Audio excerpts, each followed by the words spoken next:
In this episode, this year's winner of the Calgary Stampede International Livestock Auctioneer Championship shares his secrets. We take a closer look at one of the BMO Calgary Stampede Farm Family Award winners, and we introduce you to Agriculture's Future, a RRC profile of a young, enthusiastic cattle producer. All that coming up on Rural Roots Canada, where we get to the stem and meat of agriculture. I'm Eric Smith. Travis Rodgers is this year's winner of the 2014 Calgary Stampede International Livestock Auctioneer Championship, and he is from Westlock, Alberta. He is not the first member of his family with the gift of the gab, and he won't be the last.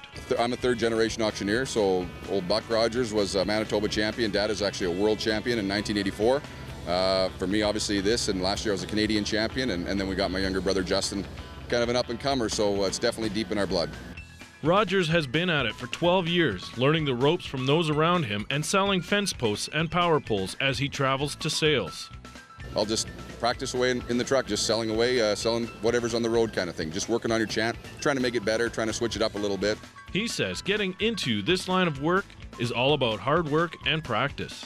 Just practice. You got to practice, practice, practice. Everybody's got to pay their dues kind of thing. When I come out of auction school, same deal. I didn't go right out and start selling. I started working the ring, and I obviously worked out back since I was a young guy at, Dad's auction mart. So I've always been around the livestock auction, but to get up there and sell, you just, most guys don't give you the chance, so you have to work your way up from the bottom kind of thing. Rodgers says he is looking forward to returning to the World Championships where he has competed before. 20 Alberta farm families have been recognized by BMO and the Calgary Stampede for their incredible contributions to agriculture and their communities. We profile the Sarita family, one of the winners of the award this year. I could talk forever on farming. That's kind of one of those things. Ron Sarita and his family have seen a world of advancements in the farming community over the years. And it's no wonder, given his family settled in Rolling Hills, Alberta, when it was first settled in 1939, early 40s. Sarita says they are now into their fourth generation who work the land. Our operation right now consists of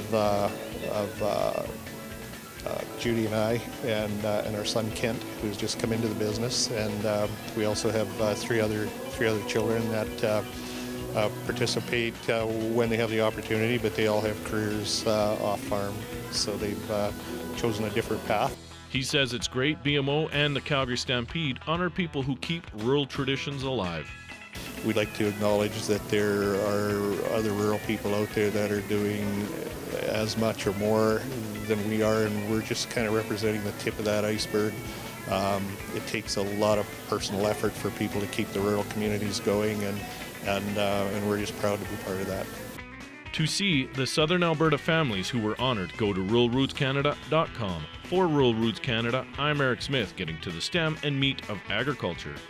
Agriculture's Future, a Rural Roots Canada profile of enthusiastic young people who will lead and carry the agriculture industry in the years to come. This is my cow calf. She's been really good for me throughout the 2 years that I've had her. I'm planning on keeping her for as long as I can and taking her to Synergy and hopefully getting to come back to here again next year and all that stuff. This is my first year of 4-H last year, and me and my dad went over to the people's house that I bought her from, and he said that he had already picked out a cow for me, and then from that day forward, she's just been the best animal I've ever had. It kind of started as soon as we came to Forestburg. I went to hockey practice the one night, and I heard people talking about 4-H, and I asked my mom what it was about, and I asked the leader if I could join, but she said that I had to be 9, so I had to wait till last year. For more on this and much more agriculture, go to ruralrootscanada.com.